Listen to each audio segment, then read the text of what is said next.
Thank you very much for staying with us. Right now, we'll talk about, the first instance of the program about this gale of unending defection, in a political space in Nigeria. The political transfer window has been triggered for almost a year now, and people have been moving in droves towards the All Progressives Congress, the ruling party at the center, led by, Netanyahu Yitwad as the chairman, but of course, the leader of the party, as far as convention is concerned, is the president, Bola Ahmed Tinubu. He is the man in charge.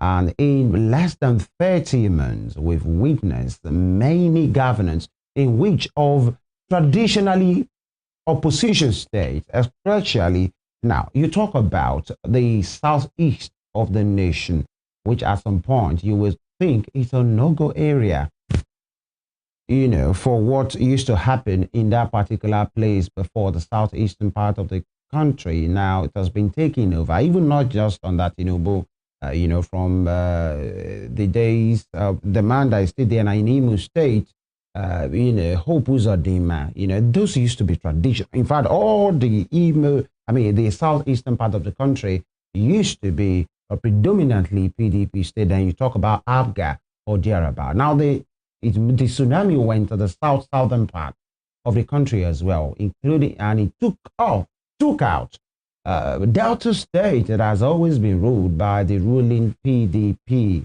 before, and then you talk about the Akwa Ibom State as well.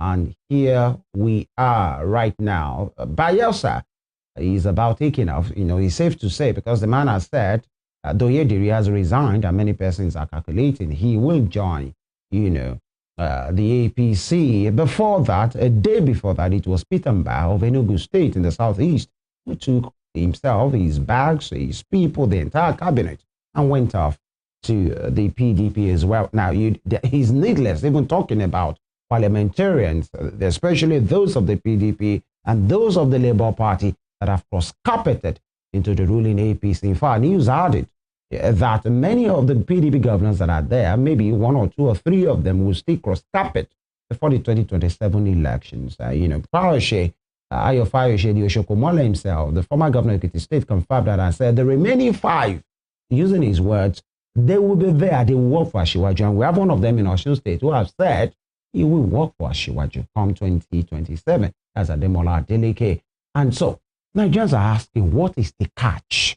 Is it that the All Progressives Congress has done so well, or President Bola Ahmed Tinubu has done so well as the leader of the nation, leader of the party? The policies are working, everything is working. Some will say for governors, at least for them, they have more money to tinker with. So why wouldn't they be loyal across party lines to Mr. President? Here we are, they are defection. Now, the bottom line is, where does this leave democracy? Because people are already talking about a one-party state.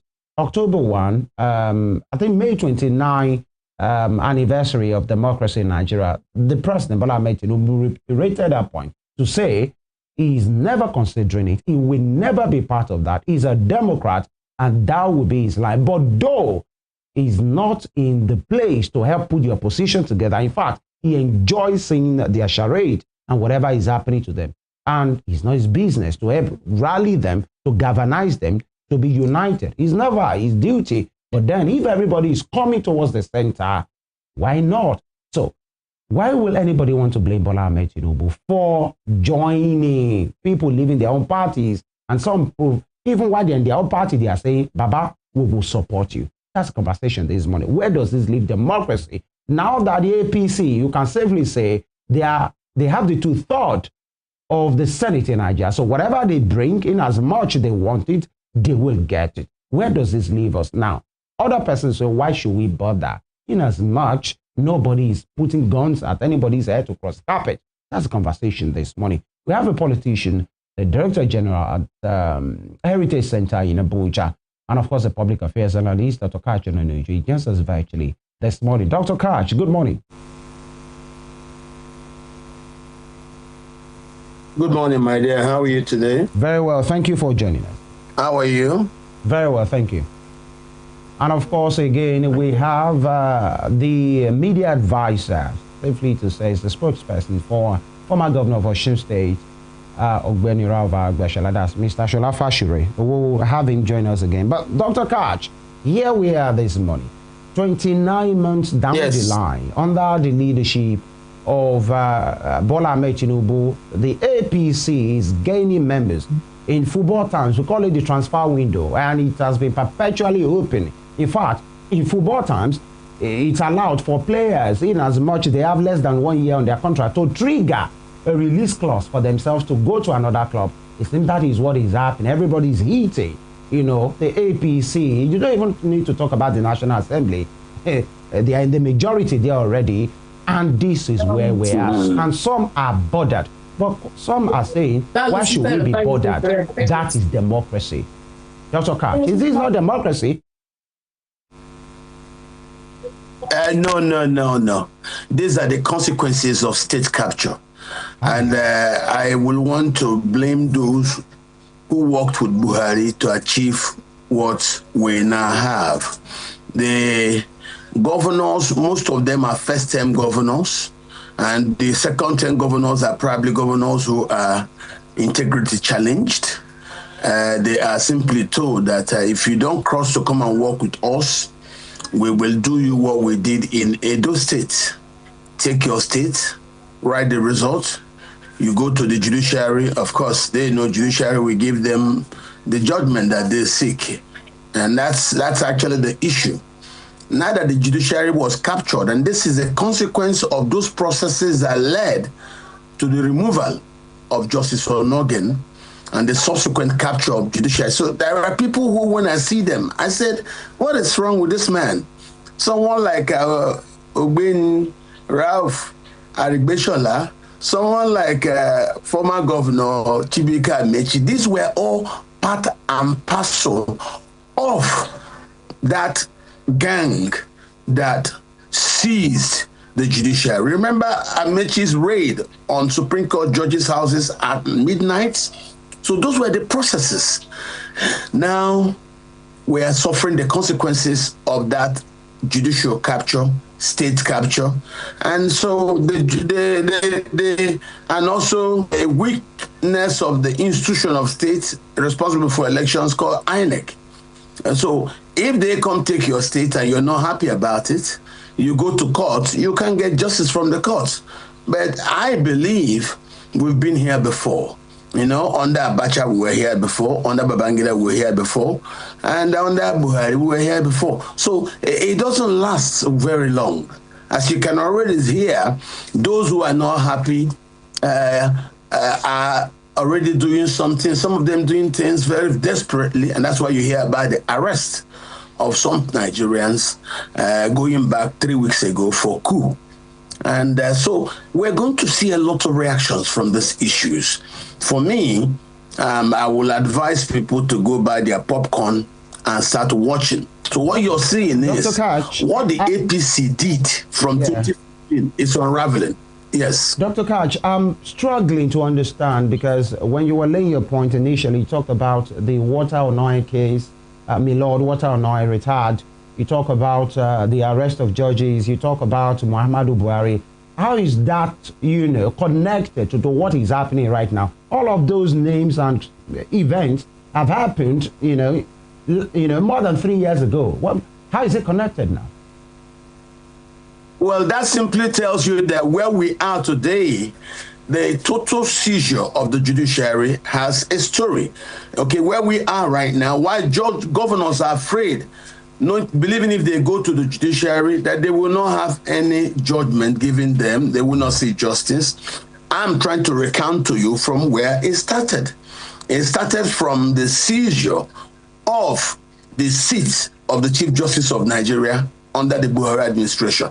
The minute they did that and then brought in the other man, what you now saw is a judiciary that is so weak, a rubber stamp judiciary, and then they also got INEC to be playing that. So once governors know that if somebody comes to steal from them, in this case, steal their states during elections without winning it properly, and they go to the judiciary, they will not get justice. So instead of trying to argue, be a hero, you just cross over This is surrender.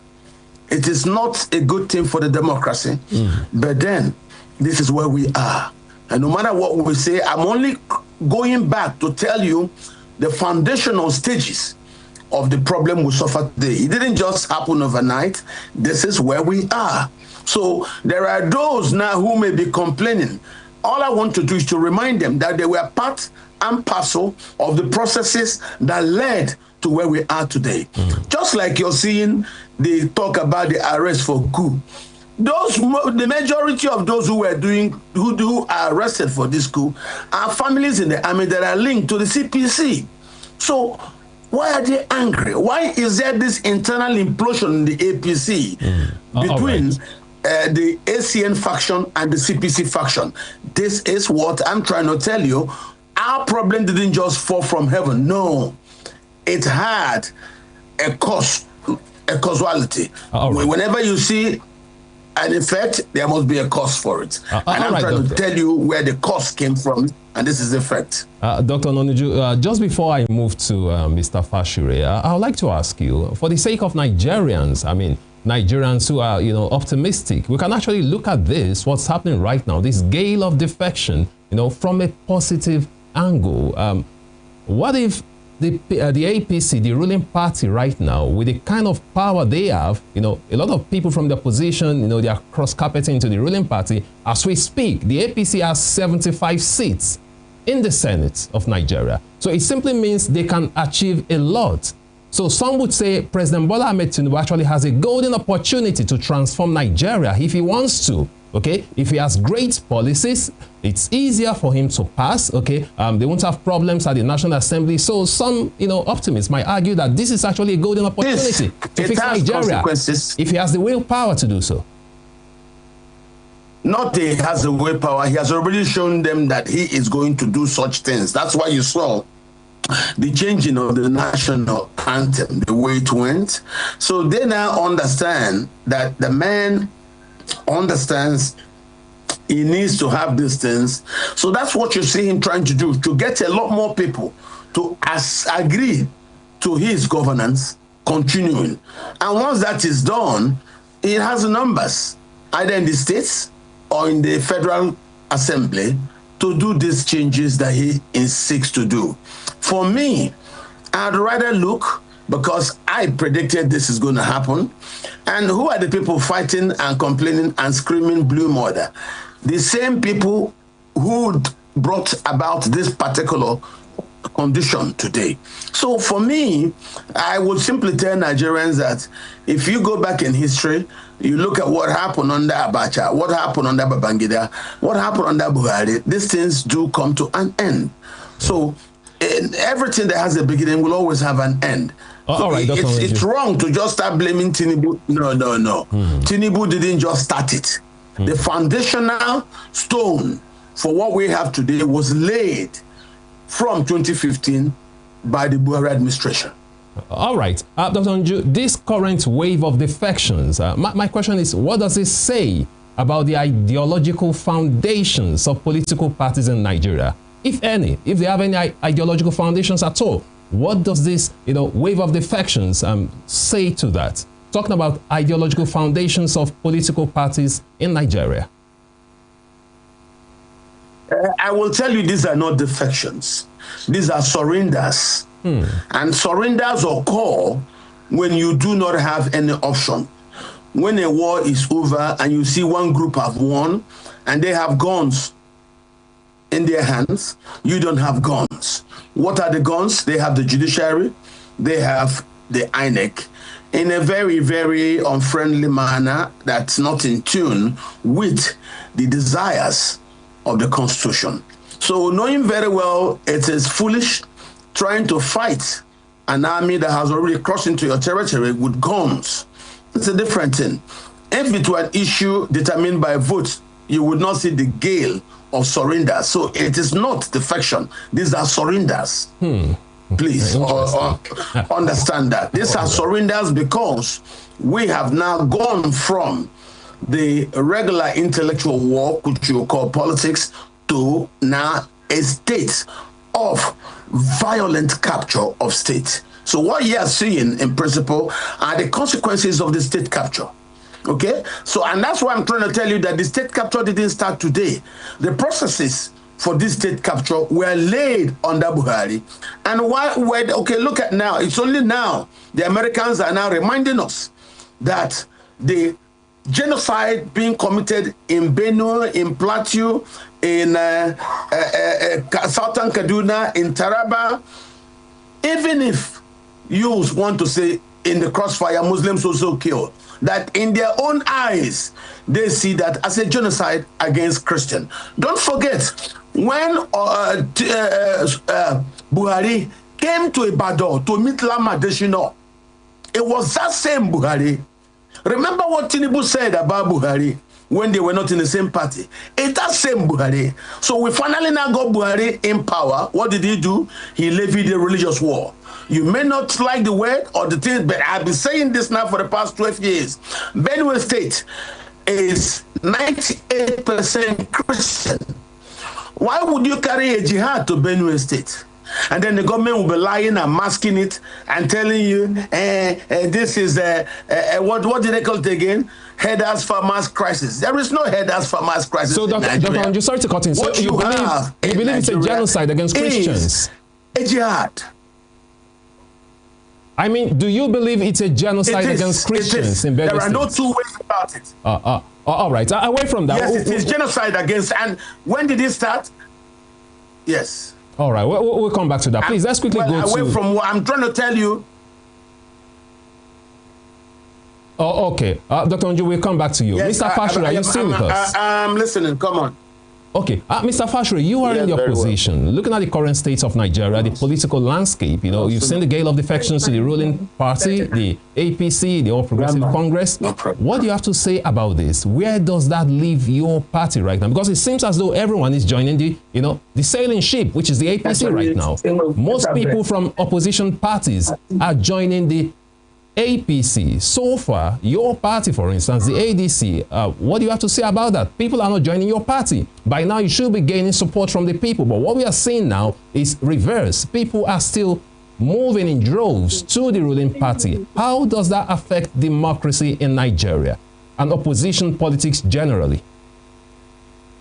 Thank you. Yeah, we can, the temptation is very high that we can mistake form for content. What we see now is the defection of political office holders. And that's completely different from, let's say, people are defecting. Let's be very clear. Nobody is defecting to APC. We have people in the National Assembly defecting to APC. We have governors defecting to APC. That's not Nigerians defecting to APC. I mean, given the state Nigeria is, insecurity, unprecedented level of insecurity, unprecedented level of economic hardship, unprecedented level of the absence of governance in every area. The judiciary has totally gone to the dogs. Nobody gets justice from the judiciary. The law enforcement agencies have been corralled into a personalist political project. So most Nigerians now are in a quandary. In that situation, it's counterintuitive to say that people are now crossing to the APC that's actually responsible for their problem. It's not happening. Don't mistake form for content. So Mr. Fasure, sorry to cut in. So you see this defection as just political office holders, you know, fighting for political survival and not the wish of the people. Hey, let me tell you what's actually going on. There is unprecedented level of state capture in Nigeria now. We have an unprecedented level of state capture. What we see now is that the government had increased the financial profile of the country. And I can tell you now that no governor is earning less than 15 billion from the federation account or from other sources from the federal government. When we were in Osun, at the height of oil boom, the highest amount we ever got from the federal government was about 4 billion naira. Now, state governors are smiling home with 15 billion naira every month.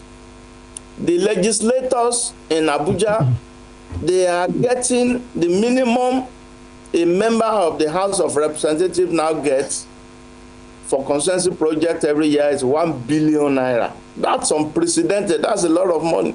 So we have state capture. We have these people now entrapped. What they are doing has nothing to do with their constituency. So in a sense, it's a subversion of the democratic process. And let me tell you, we have been at this junction before. This is not something new happening. When Jonathan was president, the governors too were crossing to PDP. The members of the House of National Assembly, they are also crossing to PDP. But in the end, when elections were held, PDP lost.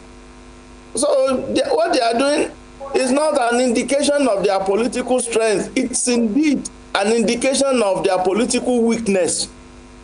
But what they are trying to do is to give the impression that they are strong. When ADC is campaigning in Lagos, they will be disrupting their meeting. They will send thugs to scatter them, to beat up people. The campaign in Kaduna, the same thing will happen all over the country. ADC moving around, holding meetings. The APC using the law enforcement agents and thugs disrupting their meeting. That's a position of weakness. That's a reflection of weakness. When you are strong, you don't need to do all that. All right, so Mr. what we are seeing now, yeah, Mr. Fasure. The APC is split. Yeah, all right. There are some that will say this that you have just described is hallmark of politicians, especially when they are in power. You know, try to stifle the opposition depending on the personality of who is heading it. We've seen it across the states as well, in which a ruling party will be there and the opposition party will want to hold rallies. Sometimes they are denied, sometimes they are allowed, and just maybe 24 hours or 3 hours before they do their stuff, they withdraw the permission and all of those things. One would say that's what politicians do. It's not just about this current party or whoever. But my question is this, before we hit it's an act of hold on, sir, I will allow you to desperation. Okay, all right. It's now, as it is, one would say Dr. Katch called whatever is happening, and he said he has even been started before now, state capture. You yourself, you have used that particular word, state capture, and the leaders are moving in droves. You say it's not the people that are moving, but it's these the leaders. But one would know, except we are being, maybe very economical with the truth, that the leaders hold the ace with the people, because where they go, most of the times, their followers will go. Now, for example, in Delta State, Governor Sheriff Oborewori took the entire cabinet, actually, with him. And of course, that's the same thing that has happened in Enugu State. Governor Mba took the entire cabinet, House of Assembly, everybody with him, and all of those things. You know, Osun State, pockets of lawmakers have left, and some are saying, okay, they are waiting for 2026 for them to really see the true color and all of those things. So when these people are moving, number one, should you blame Asiwaju? Now, for whatever is happening, I mean the president, states have more money. It's supposed to be a good thing. Then the people in those states should be earning more and living maybe better because they have more money. You are saying it's just all a plot to attract those governors to themselves. Is that right? That's number one. Number two, now, nobody has said, we haven't seen it till now, except want to prove it wrong, that Asiwaju or the APC has been holding guns to anybody's head to join them. In fact, when someone, Peter Mba last week, called a press conference, they had parties, they did so many things, and people are waiting what will happen in Bayelsa as well. So why should people keep blaming the APC or President Tinubu-led administration for what is happening right now in as much these people coming from these parties, they are leaders in their own terms. Doyediri is a second-term governor. How will you explain that? Don't you think the opposition parties themselves needs to look inward? Why are they blaming the APC for all of these things? Don't you think there's a question on their integrity and their character? Well, thank you. You are right, because politics and the political party participation itself is the foundation of democracy. And I think I must have made the point here before. You cannot practice democracy without Democrats. When you don't have Democrats, what you will have. Aristotle was the first. Aristotle was the first to make that observation.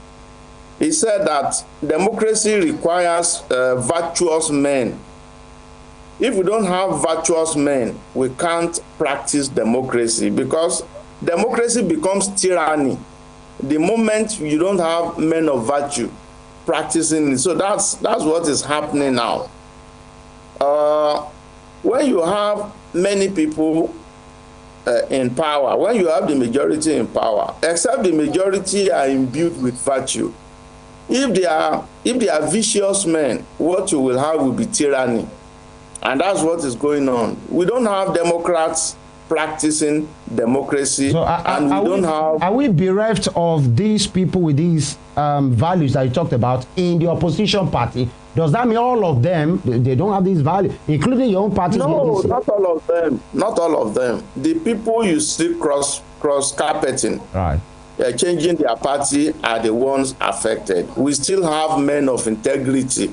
We still have opposition as we speak. In the National Assembly, there are PDP members who are not defecting. So is it because they have gone to, hold on, sir, is it because they have gone to the APC? Your principal, all of you cross-carpeted from the same APC to ADC as well. So why should anybody hold you seriously? But hold on, I'm being told that we are to go on a break right now. Gentlemen, Mr. Shola Fasure and Dr. Katch Onanuju. In fact, when we come back, we will get straight right into what your principal said, that the APC are gone in 2027. They say they are deceiving themselves. And many persons, and I want you to start from that point. They are talking about people not having values and character because they have gone to the APC. You yourself and your principal, you are in the APC, you cross-carpeted the same thing to the ADC. And these are some of the issues we look into in the course of the program today. It's the Morning Spring on Western Spring Television. We have a lot to unpack this morning. It's about democracy, about the government of the people, by the people, and for the people. Is that definition still right? The answer will be after this break. Stay with us.